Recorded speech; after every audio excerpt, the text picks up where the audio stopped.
Well, today we've got one of Goddard's faces now, Thaller, who is Assistant Director of Science for Communications. Michelle is a Wisconsin native. She got her bachelor's from Harvard, her PhD from Georgia State. And she did her postdoc at JPL working on the Spitzer Space Telescope. Came to Goddard in 2009. And if you haven't seen her on television, well, there's something wrong with you, because just go to the History Channel or the Science Channel, how the universe works. And Michelle has done this terrific job of translating this science, deep science, into something people can understand. She also is very busy. If you were up Christmas morning watching the Webb launch, there was Michelle covering for Goddard. So today she's going to tell us about this Webb mission and how we got where we're at. Great, thank you.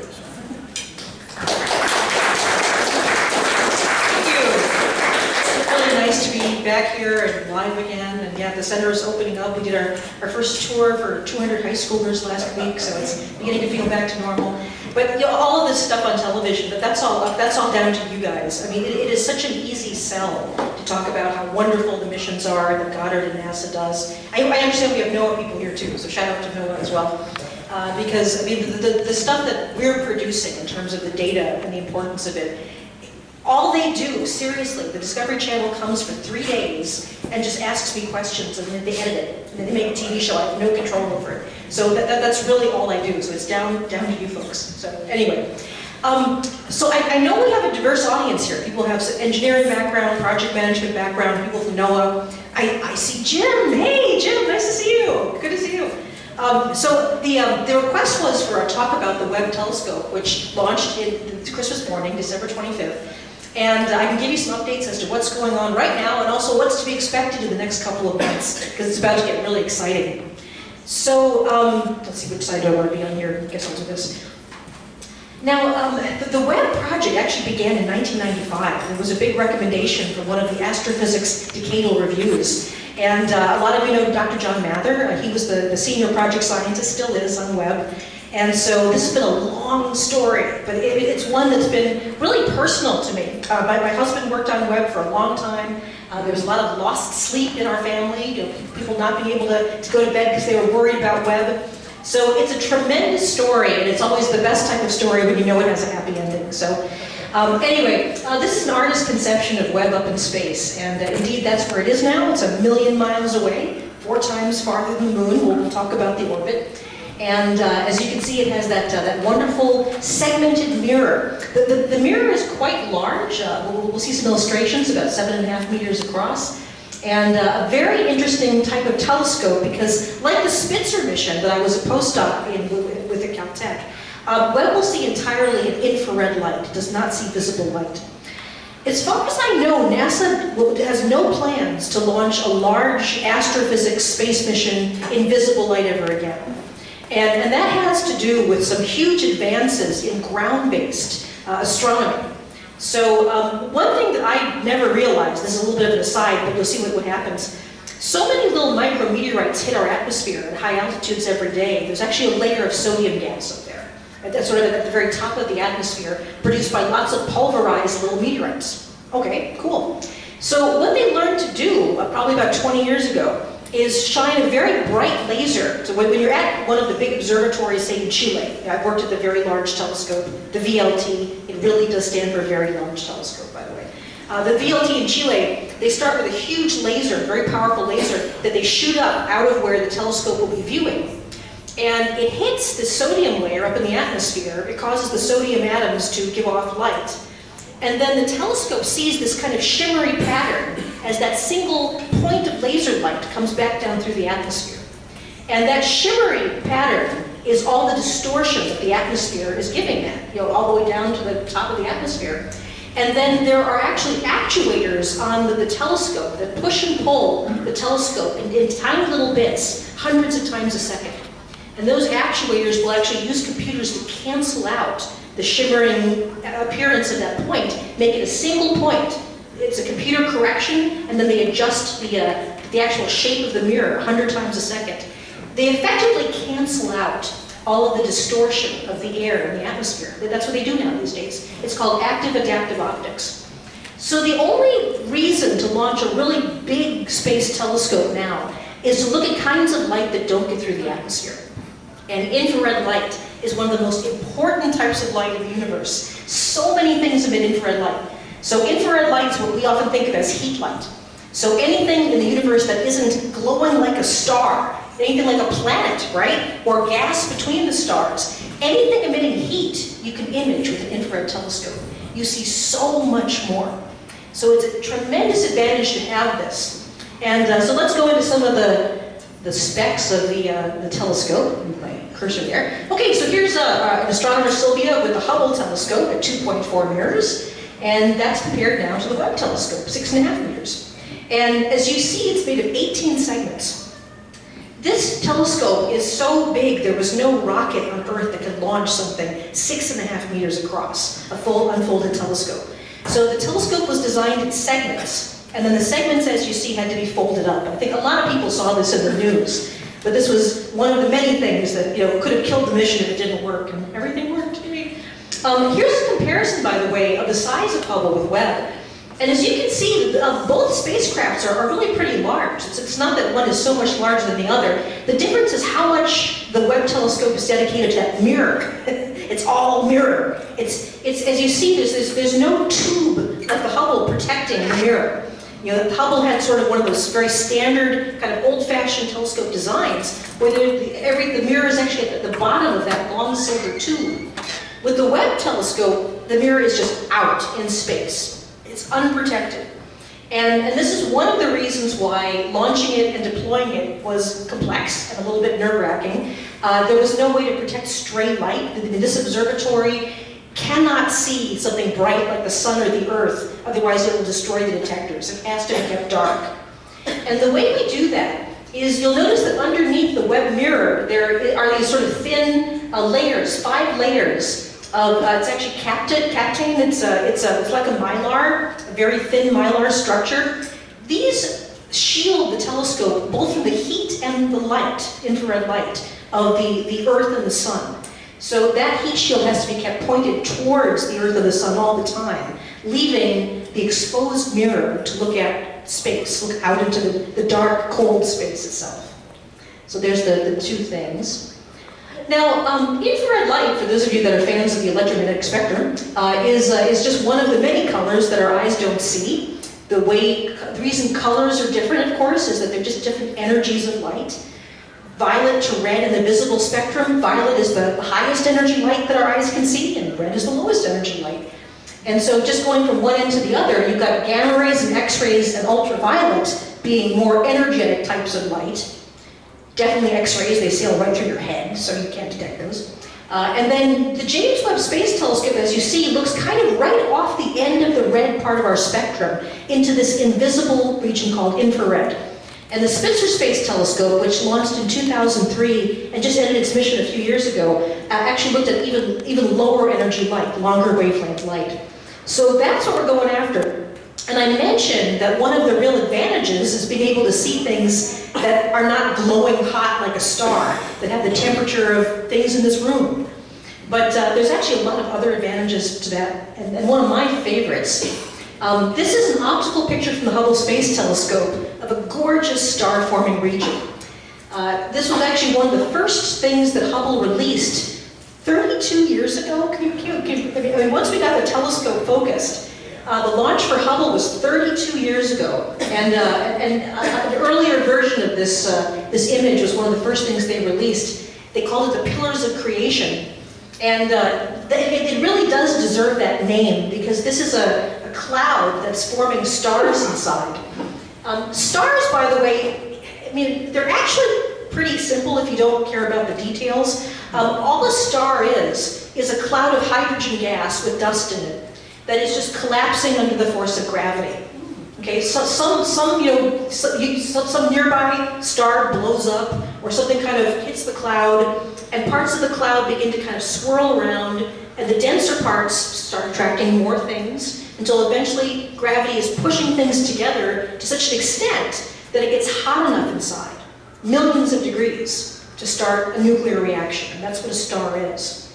And by the way, that really is what a star is. A star is just a collapsing cloud of hydrogen, and for a while, that nuclear reaction supports it, and it becomes a star. But eventually, that hydrogen burns out in the middle, and then the star dies. So it's just a collapse. That's really all a star is. That is momentarily supported by nuclear reactions. And in our case, for about 10 billion years, the sun will rest. But anyway, so the tiniest bumps you see on this cloud, like little tiny things there, are on the order of hundreds of billions of miles across.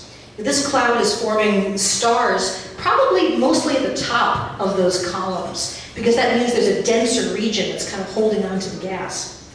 Okay, so really cool thing. But let's see what this looks like in the infrared. So this is visible light. And now we're going to go, I honestly don't know why they rotated the image, but we'll go with it. This is the image taken by Hubble in infrared. Hubble could see a little bit into infrared. And it gives you a sense of what you were missing. That is an actual image. That's real data. It's data your eye couldn't see, but has been translated into a picture your eye can see by just assigning colors of infrared light, colors in visible light for the picture. This is the kind of thing you'll see from Webb. By the way, Webb will produce beautiful images even though the light is invisible. We will make images like this that translate into an image our eye can see.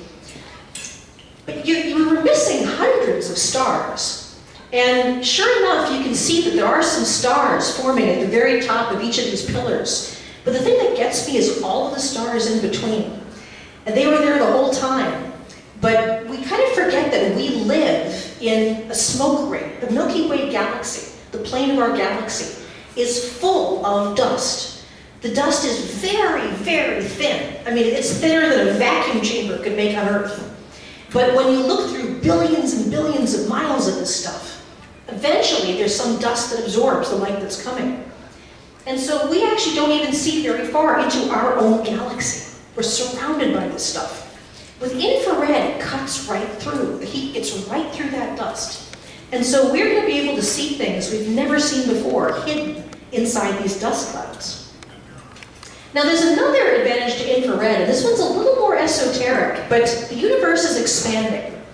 And I know a lot of you know about something called the red shift, that as light from a distant galaxy travels through the expansion of space, in some ways, it's actually quite simple. If you think about a wavelength being just a wave, like a sine wave, space itself is expanding.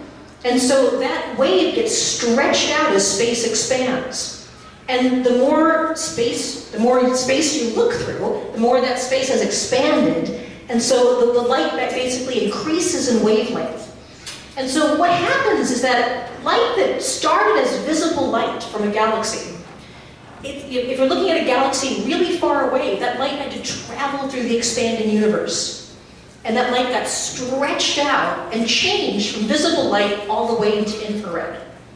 And because of that, we can actually see farther out into the universe than ever before with infrared. So it really is an advantage. And to give you a sense of how far we're talking, sometimes this animation, okay, yeah, there we go. So here's Webb and Hubble. They are both receiving light here from the present day, but then as we go, sort of farther and farther out into the universe, we start looking back in time. There's no way to get around that. If you have galaxies that are, say, hundreds of millions of light years away from us. Now, a light year, of course, light travels at 186,000 miles per second.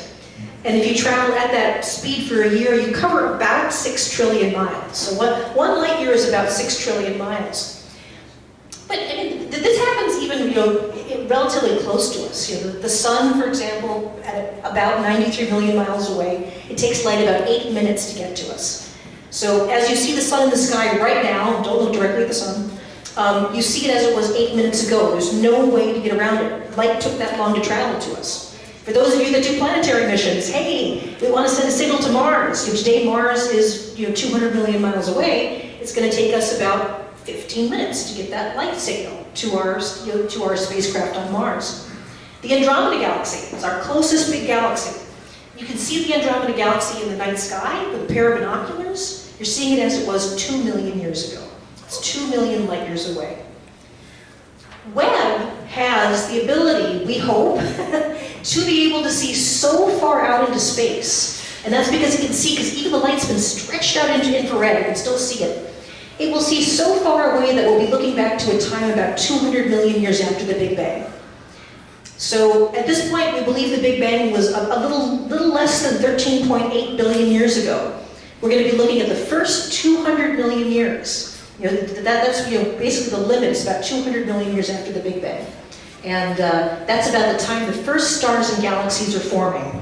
And that means we will hopefully see the first stars and galaxies form. We will look so far away in space that the light has taken that long to get to us, that we're looking back to the era when the first stars and galaxies were forming.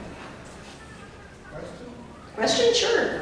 So the Spitzer telescope has even farther into the infrared.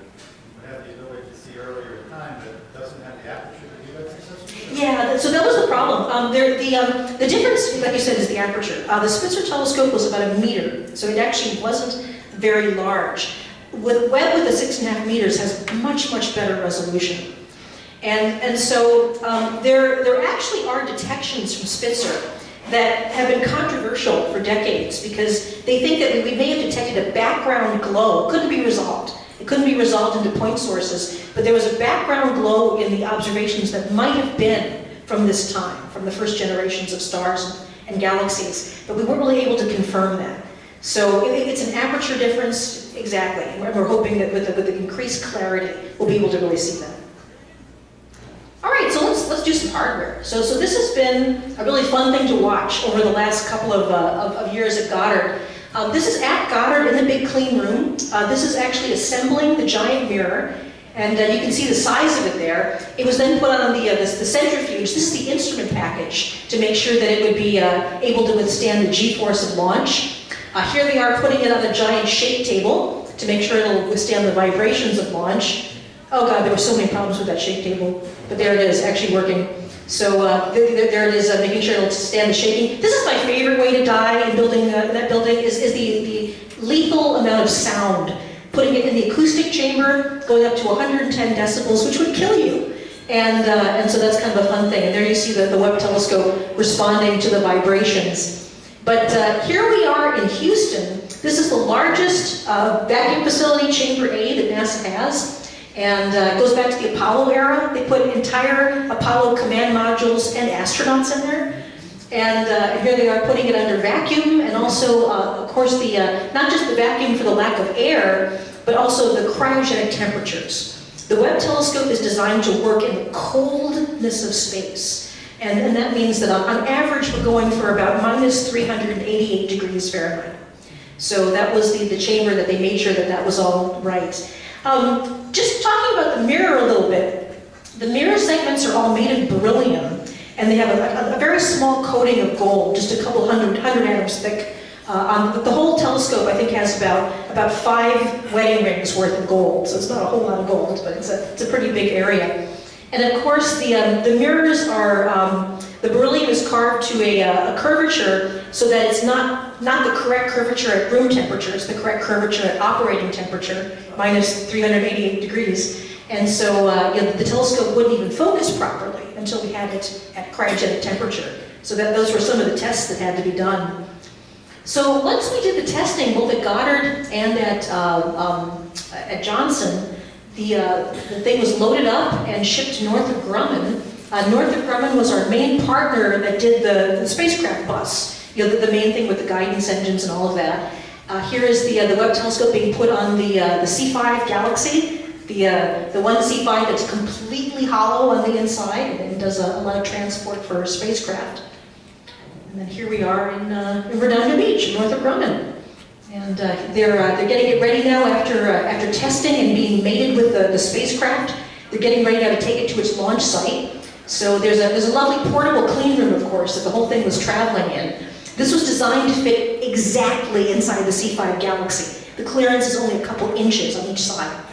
The first time they loaded it in the C5 galaxy, I was actually there, and it took them the better part of 3 days to do it, because it was like move it a centimeter, adjust.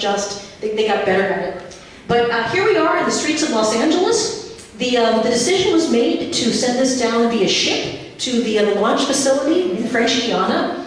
The original plan was to take it down on the C5 on the aircraft, but the James Webb Telescope is the largest single spacecraft that the Ariane 5 rocket has ever launched.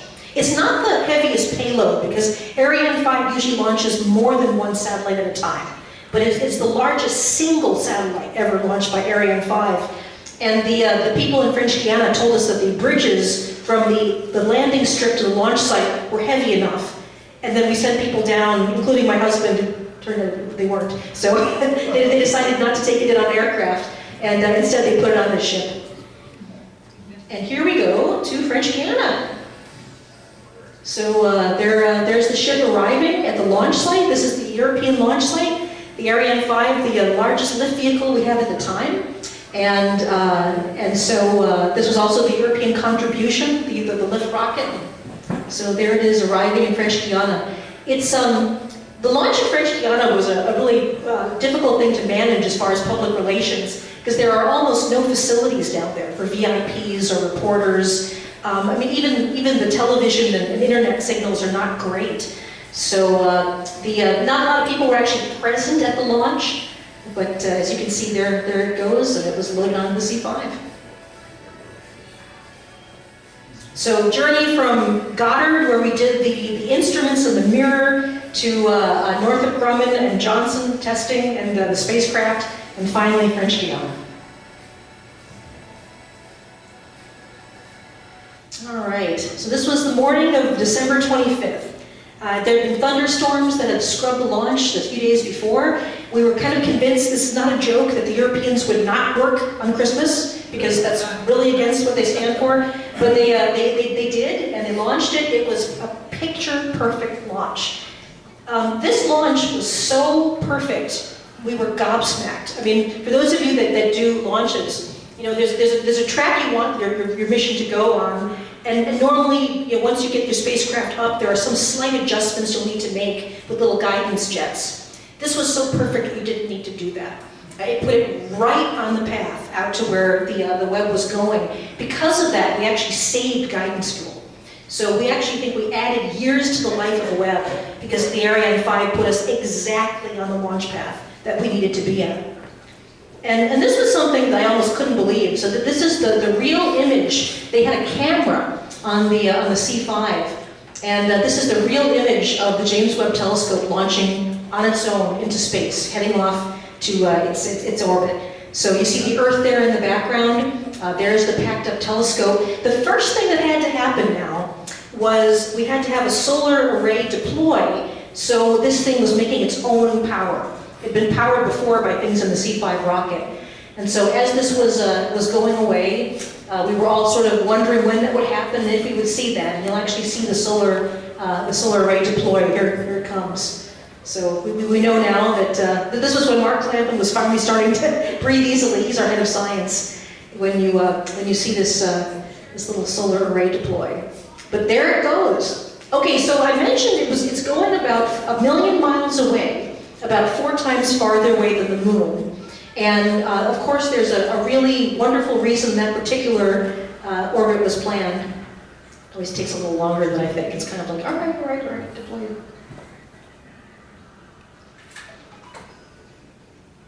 Nope, I need to speed this up. The reason actually we're, oh, there it goes, yes. So I mean, the joy when we saw that this thing had deployed.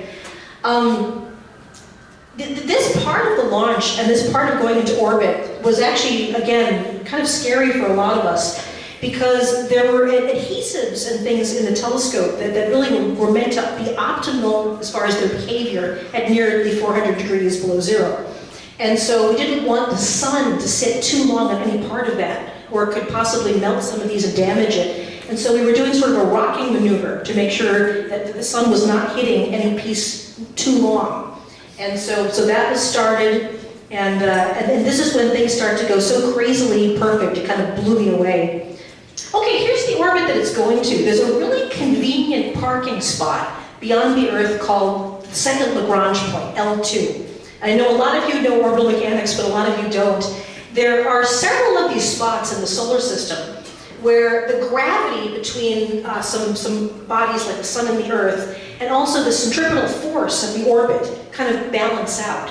And they're great places to just stick something, because you have all of these things, the gravity's balanced, the centripetal force is balanced, so you don't need to use a lot of rocket fuel to stay where you are.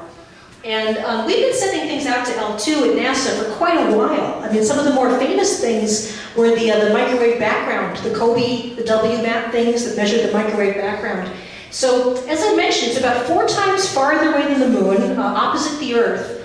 The nice thing is that sticks us right above the Earth in a specific place. It's great for communications. Basically, the web is always in the same place, and it has its dish always facing Earth, so there's no problem downloading. And then, as this orbit moves around, as we move around the sun, okay, well, we can't point anywhere in this direction where the Earth and the sun is. That's too bright. That would actually destroy the detectors on the telescope. The only thing we can do is look out. But in the course of a year, as you go around the sun, that means you can see the whole sky. And here's as you notice, it's not directly at the point that would be a little bit too hard to maintain. So the Webb telescope just gently floats around this stable point of gravity about once every 168 days. So that's where it is. Here's a nice little animation of it. So you can see the heat shield always facing in towards the Earth and the sun, the telescope always facing out towards the darkness of space, and then over the course of a year, you can see the whole sky. So there's our orbit. Okay, talking about that heat shield. All right, now it's amazing to think that these 5 layers of mylar, basically, they really are. They're really just these flimsy little layers, can produce a tremendous difference. So on the hot side of the telescope that's facing the sun, the operating temperature is 185 degrees, right? That's pretty warm. And that's where we have things like our antennas and all of that pointing towards the Earth. Those are all supposed to be operational at 185 degrees Fahrenheit. Just 5 little layers of mylar later, the cold side's operating temperature minus 388 degrees Fahrenheit. Incredible. And there's no coolant, there's no like liquid helium or liquid nitrogen or anything like that. It's just the coldness of space that's allowing this temperature to drop. And the fact that this side of the telescope, the dark side, never sees the sun. It's just always cold and can cool down. That heat shield, here you see a test at Northrop Grumman for the heat shield being deployed. I'm sure this cost years of people's lives, because this stuff is, I mean, although it's strong, it's not that strong. There were times during testing that there were tears, and this has to work. Okay, the heat shield has to deploy. There are possibly other little things on the telescope that could go wrong, and the mission could still work. But if this heat shield doesn't deploy, no mission, because it won't be able to get down to the temperatures needed for the detectors to work. And here's what was keeping us up at night. To make this heat shield release, there are 140 release mechanisms, 70 hinges, 8 deployment motors. It's absolutely incredible, 400 pulleys. And there were all of these non-explosive actuators where you run an electrical current through a little pin, it melts a little wire and the pin deploys. They were not redundant. Every single one of these was a single point failure. Can I say that again? Every single one of these had to work to deploy this. And yes, we have the best engineers, but I'm not sure I ever really appreciated just how best engineers we have. This thing worked so perfectly that it even threw our schedule off. So let me just sort of say, as the telescope is going out to the Lagrange point, it took it a couple of weeks to get out there. It's cooling down as it goes. All of these motors and pulleys and strings are going to work better when they're a little warm, right? So the whole idea is, as soon as this thing was launched, okay, first thing deploy, okay, deploys. Yes, great, get the other thing. I mean, we were just going to keep going because the warmer the motors were, the warmer the cables were, the more they were going to easily deploy. The problem was things deployed so perfectly, we all worked straight for 3 days and then fell over.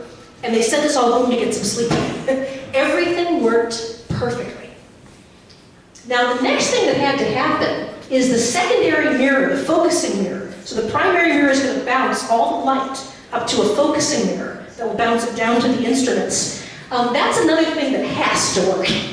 We have to be able to deploy this boom and actually have that focusing mirror out in front of the telescope. By the way, this is a nice way to show you how it was folded up. It was folded up with these 2 wing segments that folded back from the primary mirror that you see there. And so getting the secondary mirror out and getting these wings folded out were the next big things. And once again, they worked absolutely seamlessly.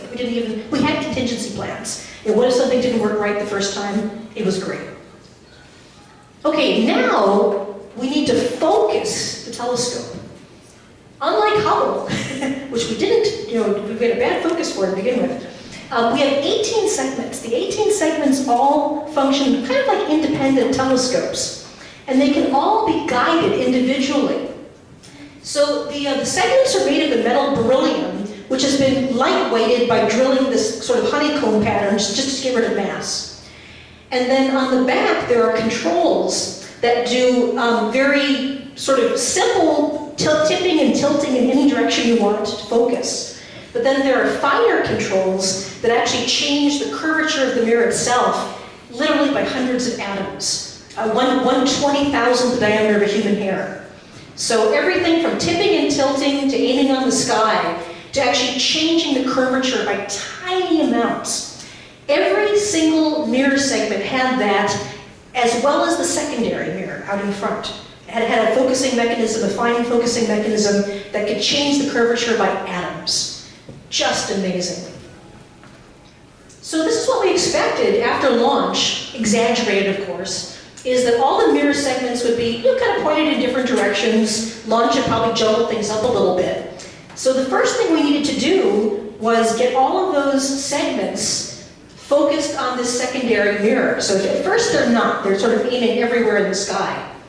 And then little by little, we start moving each one so that all of that light that they're collecting get focused up to the focusing mirror, up to that secondary mirror. And so that was our plan, to just slowly, like I said, do this, you do the tip tilt, but then do these fine adjustments.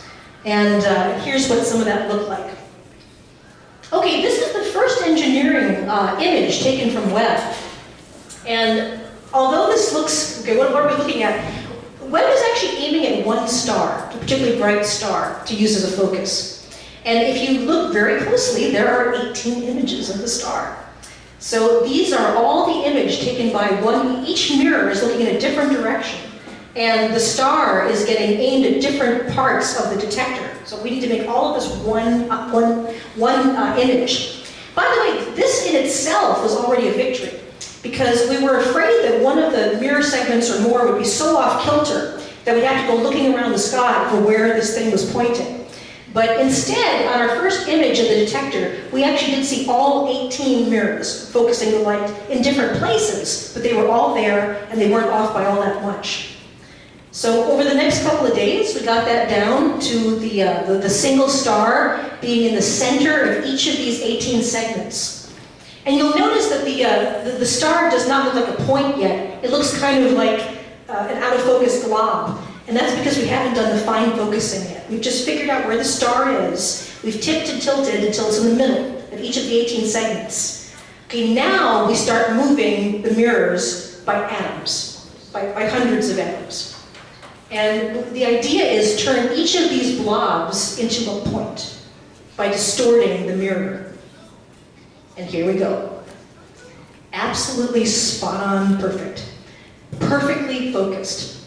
Now, this was the alignment image showing that not only had we aligned everything and focused everything and it was working, this really gave us pause. because we were focusing on a bright star, right? Something easy to find, easy to focus on.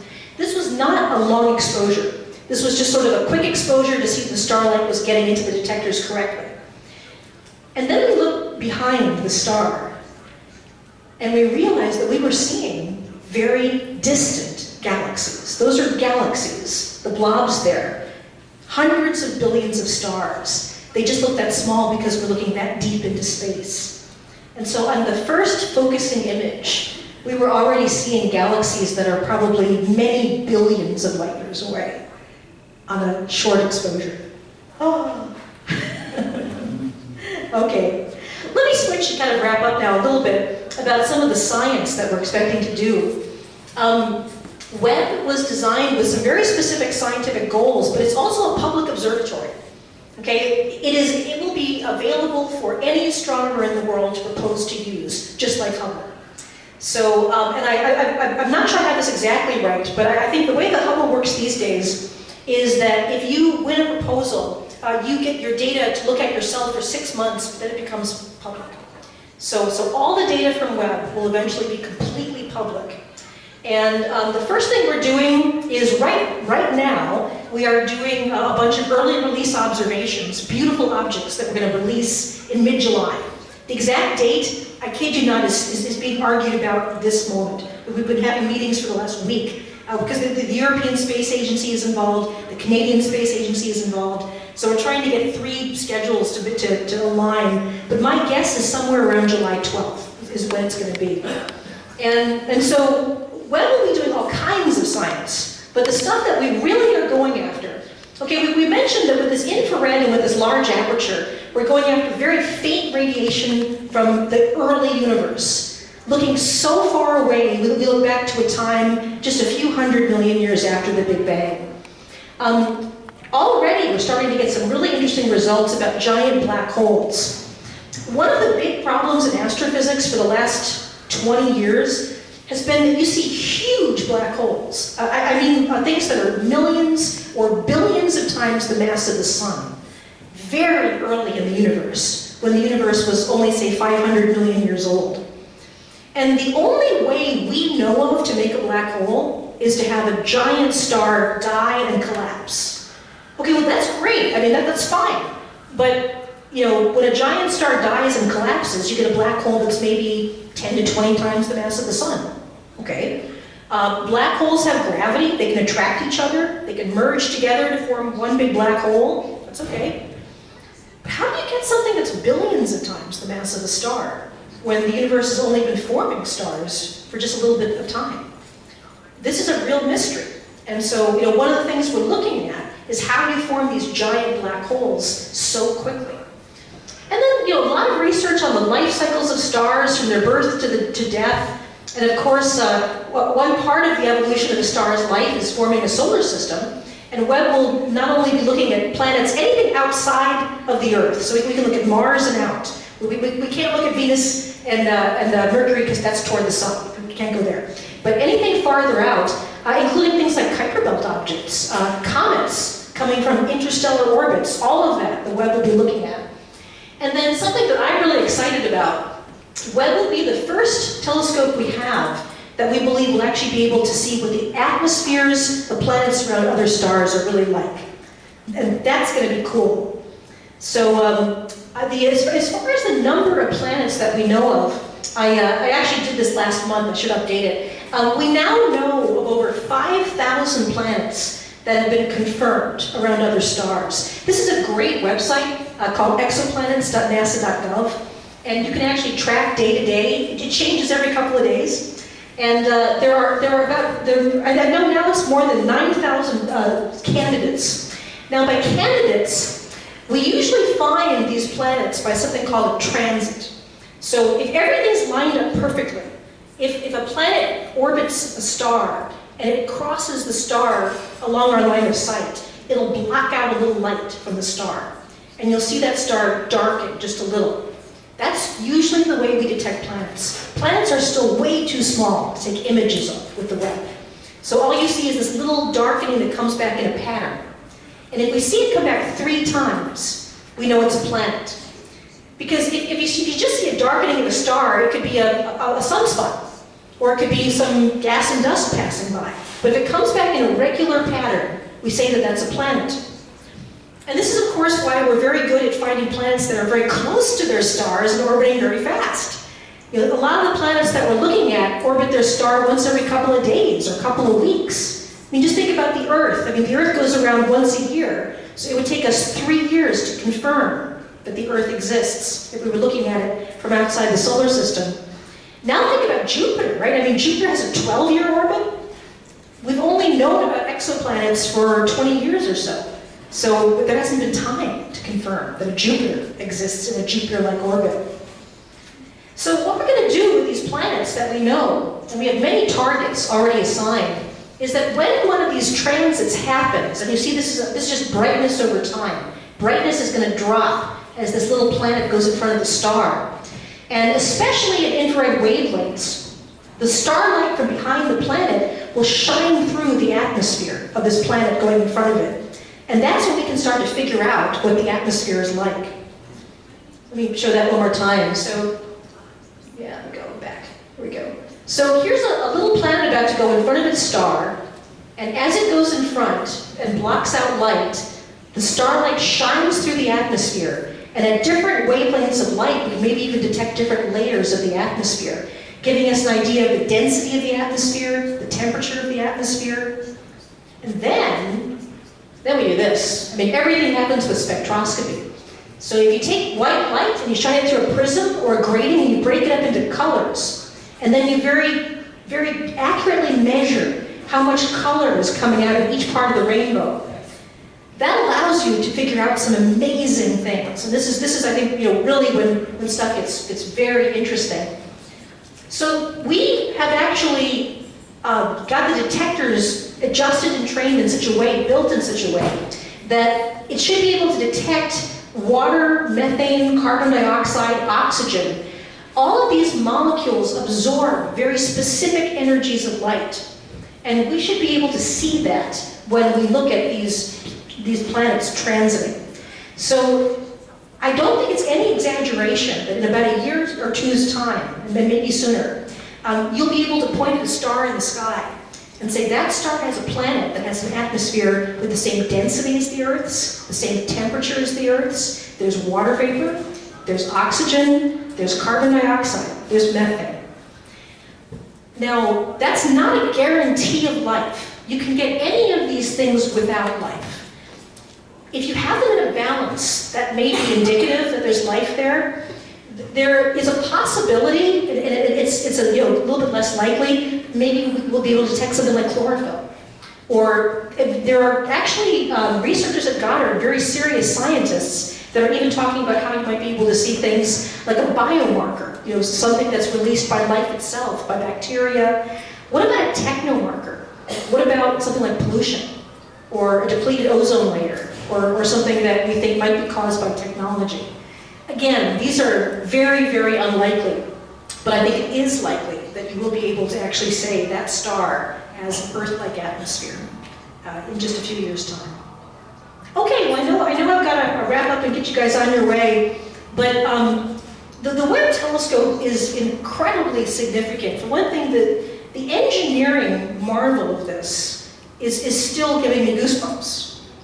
We built an incredibly complex telescope. You needed to unfold on orbit, unfold the heat shields, and all of that. Everything worked. It was absolutely beautiful. And we are poised now to actually be able to see the very first stars and galaxies form, looking that far away and that far back in time in the universe, and figure out how those big black holes got there, and maybe closer to home, even figure out which planets right around us in the sky, which star systems may have the conditions that are right for life. A huge leap forward. And you're going to love it. So middle of July 12th it's looking at. I think I'll be hosting it on NASA TV. I'm not exactly sure, but we're doing all that organization right now. You'll see the first observations, and you'll be blown away. Thank you.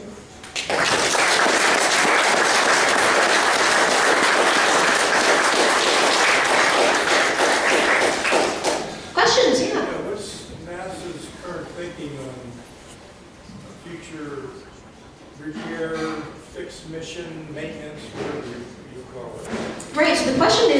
What's NASA's position on a future repair maintenance? The answer, quite honestly, with this is that we don't have one. I mean, at the moment, we don't have any human-rated vehicle that would get you all the way out to L2. So, I mean, this is something that in the future, I think we will be thinking about. The Webb telescope has sort of a baseline lifetime of 10 years. We hope it'll be much more. Yeah, but I mean, we're going to go for 10 years. They say this about a lot of stuff. I mean, so I remember when I was on Spitzer, Spitzer actually had coolant, it had liquid helium coolant. And so we knew we would run out of that at some point, but we made it last way much longer than people expected. So I would hope that 10 years is just a minimum. The only thing that really limits the lifetime of Webb is it does have little guidance rockets for its pointing, and eventually we're going to run out of fuel. But hopefully that will be in some decades. But I don't think. My guess is in 10 years' time we won't have a human-rated vehicle to get us all the way out to L2. So yeah, it's. Yes, blue shirt.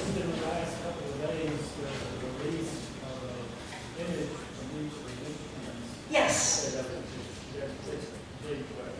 Yes, okay, so I should say that. So I probably should have put this in this particular one. In the last couple of days, there was an additional image release to show that each of the instruments was focused. So Webb has 4 major instruments. They do different wavelengths of infrared. There's also a coronagraph, something that can block out a starlight so you can see what's around it. And so in the last week, they actually, it looks a lot like a star field you saw, but you can see it in each of the instruments. So everything is focused. The last one we had to wait for was the mid-infrared instrument MIRI. And MIRI operates colder than the rest of everything else. MIRI doesn't have any coolant, but it does actually have an electrical cooler. I mean, really like a tiny little refrigeration coil. And that gets it down to a little bit below 400 below, I think. So it's another like 20, 30 degrees cooler than the rest of the instruments. But MIRI has achieved that temperature and is also in focus. So everything is in focus, and we are currently taking science data. Yeah. Yes? Is there more data in the science or the image data? Which one has the most science? In the science or the image data? Oh, I see. You mean like with the spectroscopy? Like looking at... Yeah, I would say there's a lot more data. Here, I'll tell you what. I didn't want to bore you with too much, but let me show you one thing. We should be okay with the lights on. This is actually one of the ways that we're taking huge amounts of data all at once, and this has never been tried in space before. This is an array that leads to all of our detectors that light has to pass through. And as you notice, there's like 4 little windows, and the windows look like they have little black marks on them. Okay, well, what's that? So these 4 windows are actually really small. They're each about the size of a postage stamp. So each of these quadrants is about the size of a postage stamp. There are actually tiny little metal shutters. I mean that, little metal shutters that swing back and forth. And there are 62,000 of them in each quadrant. All right, now what that does is it gives you 248,000 little windows that open and shut. And why would you do that? Okay, here's an actual electron microscope video of that. Okay, these are the little metal shutters. They're controlled by electrical currents. So basically, little electrical currents turn these things on and off and make the shutter move. The idea is you put this on the sky, and then I'm only interested in looking at certain galaxies. It means I can look at many different galaxies at once, and I can get their light specifically down into the spectrographs and the science instruments and all of that. So as far as the bulk of data, I think will not be the images. It'll be things like the spectra and other measurements like that. That's usually the case. But the incredible thing is that we can actually use those tiny, tiny little shutters, 62,000 in a postage stamp, to look at exactly what we want to see on Webb and look at multiple things at once. Just unbelievable. Yes, yeah. Yeah, I have to straighten my head out here. You were saying that the telescope is going to look in the infrared region, and yet when we got into the spectral analysis of the planets, you were using a white light and a prism and showing the spectral, but that was using white light, visible. So how do those merge in to our telescope? It works exactly the same way. So infrared light also spreads out into a spectrum just like visible light does. So in the case of that slide, it was of that animation, it was just sort of to show you what I mean by spectroscopy. So you take light, you pass it through a prism, and then you measure very carefully how much light comes in the different colors. Infrared behaves exactly the same way. So you can take infrared light, put it through a specialized prism or grating, and the same thing. You measure how much light is coming in all the different energies of infrared. And it's kind of, I mean, it's not coincidental because it's one of the reasons we wanted an infrared telescope.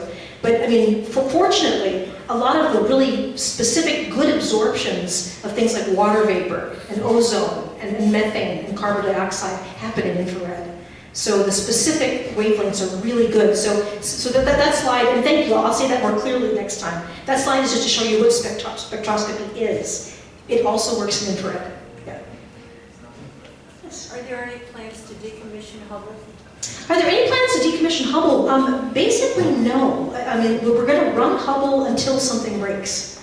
So that's the idea. I mean, right now we have these two wonderful telescopes up at the same time, and that will allow them to do some really good calibrations, because Hubble's observed something, Webb can observe the same thing. Exactly, they can compare the images and all of that. That was something they were really hoping for.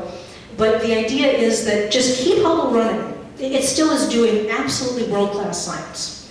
I mean, just in the last couple of months, Hubble detected a star, not a galaxy, but a star that was nearly 13 billion years old. So we're seeing it as it was 13 billion years ago. And I mean, Hubble is still doing incredible science. And of course, it covers visible, not infrared. And so the idea is right now, keep it going until it doesn't work anymore. And then I think the plan is that the last astronaut mission up there attached a docking ring, a big ring on the back. And the idea was that they'll send up a small robot, basically, with a booster on it, to latch onto that ring, fire the engine, and put Hubble safely down into the ocean. Because it's a pretty big thing. You don't want it like hitting something. So we're hoping we get many years left of Hubble. Yeah.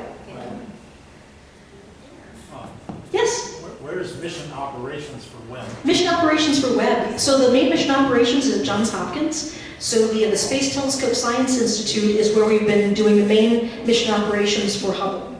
And so that's what's going on. Now as you know, and I should probably check up, I mean, all the telemetry and stuff for Hubble comes through Goddard. And what I'm not absolutely sure is if that's true for Webb, but I would think so.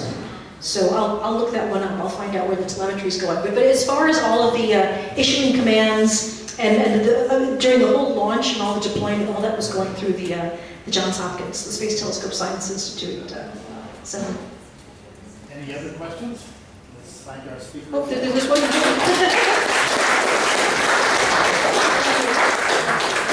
I just wanted to give a shout out to Phil Sablehouse and Bill Oakes for managing, being the project managers of this incredible technical achievement. And I don't really understand how it would be feasible to manage the complexities of these systems. When you think about the fact that it's 3 space agencies, you know, it's I mean, Northrop Grumman was the main contributor, but I know, Ball Aerospace did some things, the universities did the instruments, Goddard did the integration and testing, the mirrors were mined in Utah and then polished in Ball. I mean, how many subcontractors and contractors were involved? People all over the planet. And, even when I wasn't sure this thing was going to work, I was trying to think of what to say, on the news, and it didn't. What I was going to say is, we've been building this for 25 years, and it has employed tens of thousands of people, and already developed technologies and optics and all of this. If for some reason it failed, I was going to say I think that the money was still worth it, but it didn't fail. And now it's really, really, really worth it. It's going to revolution. It's going to change everything. It's going to be wonderful. Okay, folks, let's do it again.